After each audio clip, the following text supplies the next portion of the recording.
So this is Furby through the Shure SM58. Sing for us, Furby. Hey, holding and Nunu. Don't maybe. How does Furby sound? Hey guys, how are you doing here? I got the SM58, the Shure SM58, versus the Behringer. This is the Ultra Voice XM8500. Now I know you're thinking, wait a minute, this is not your average SM58. You're right. It's actually a cordless, but in the end, it's still an SM58. So how will it sound? Let's find out. Now to do this, I'm going to use my Comica LinkFlex 81 XLR preamp amplifier. If you have a 3-prong microphone, you just plug in your microphone and then your input.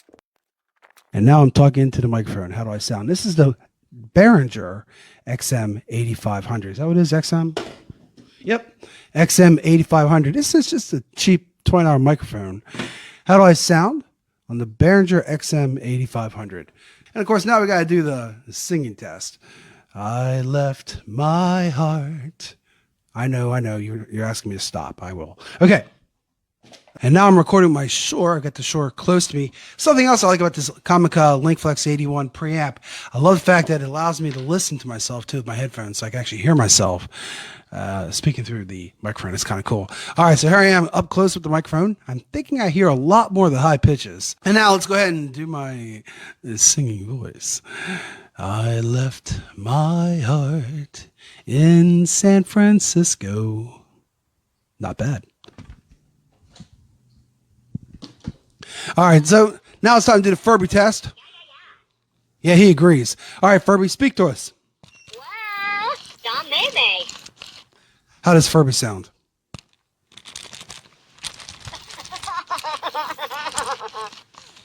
And now we're going to test the microphone with Behringer. Nunu Ika. Hey, Maybe Watty. What? He's laughing at us. All right, so which one do you think sounds better? So a quick look at the microphone. Here's the Shure SM58 underneath. And this is what the Shure looks like. Here's the Behringer. That's how it looks. And there's your two microphones.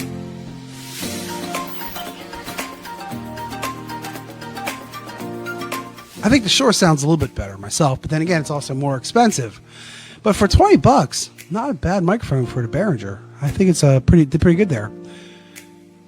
What did you think?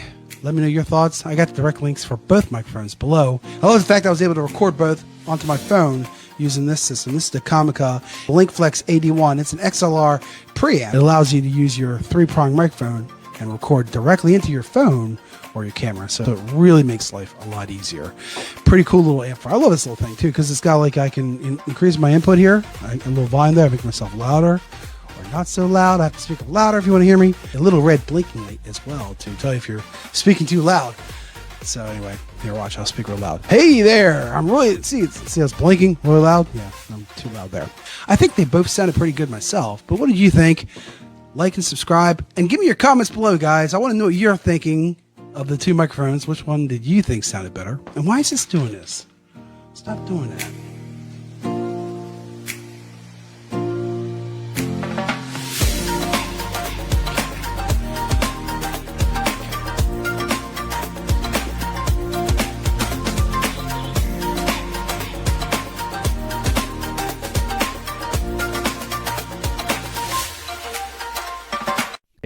How to do another purchase and purchase an interface if you don't already have one. I'm going to do one more test with the Video Micro, which is a microphone that you can plug straight into your computer, and you don't need any external interfaces. You wouldn't think that this is going to be in the same range as these microphones. This is £44. It's made for different applications. As you can see, it's got a picture of it attached to a camera, but you'll be pleasantly surprised when I test this as a podcasting close-up vocal mic, which I am going to be testing. What I do like about the Behringer is the build quality is very, very good. It comes in a very, very nice solid case, and this is all for only what, £20. I see it's a little bit cheaper if you shop around. Very, very good. Very, very impressed. The only thing is the handling of the mic makes a lot of noise if you touch it, but I mean, it's nothing too bad. This one is slightly better. This one's built like a tank, so is this one. I'm going to do the test because that's the most important part of this whole thing. You guys need to hear the results between all three. So I'm going to read a couple of sentences, and then you can make the decision for yourself which one is better. Here we go. The pipe began to rust while new. The pipe began to rust while new. The pipe began to rust while new. Open the crate, but don't break the glass. Open the crate, but don't break the glass. Open the crate, but don't break the glass. Add the sum to the product of these three. Add the sum to the product of these three. Add the sum of the product of these three. Thieves who rob friends deserve jail. Thieves who rob friends deserve jail. Thieves who rob friends deserve jail. Okay, so there you heard all three microphones. I hope you guys liked the quick review, and hope you guys make a good decision and get the right microphone that will work for you, and you can make some good content. Thank you for watching.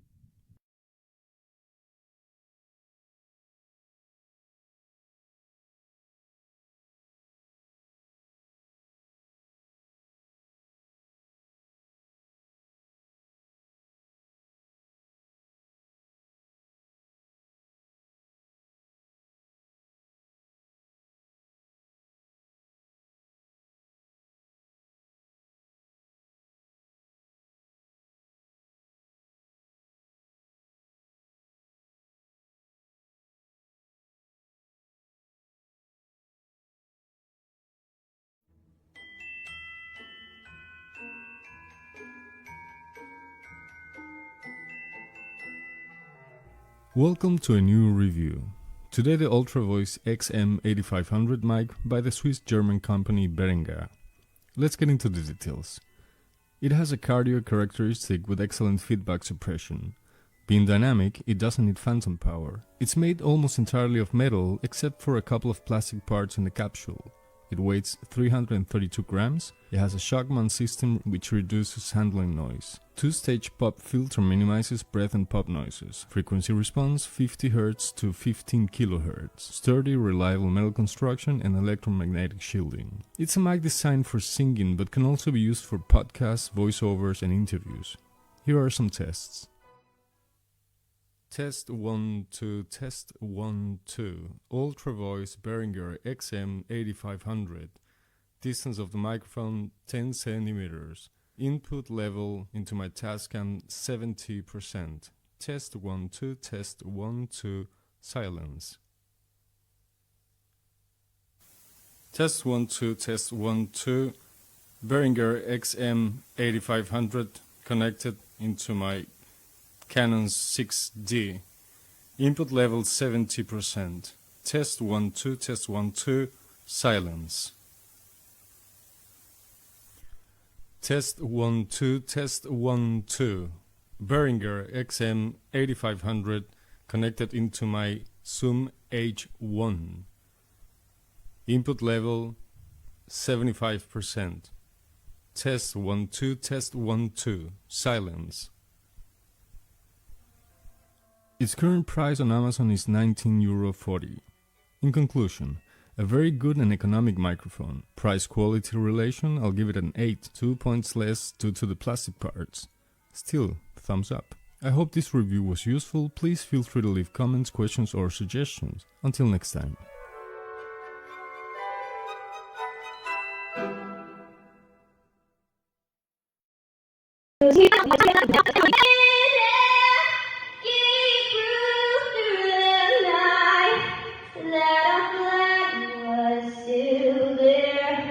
Oh, say does that star-spangled banner wave o'er the land of the free and the home of the brave?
So the first microphone I'm going to take a look at is the Behringer XM8500 Dynamic cardioïde microphone. Dynamic microphones are particularly good at picking noise up from the front only, minimizing any background noise and making them ideal for live streaming or recording in a noisy environment.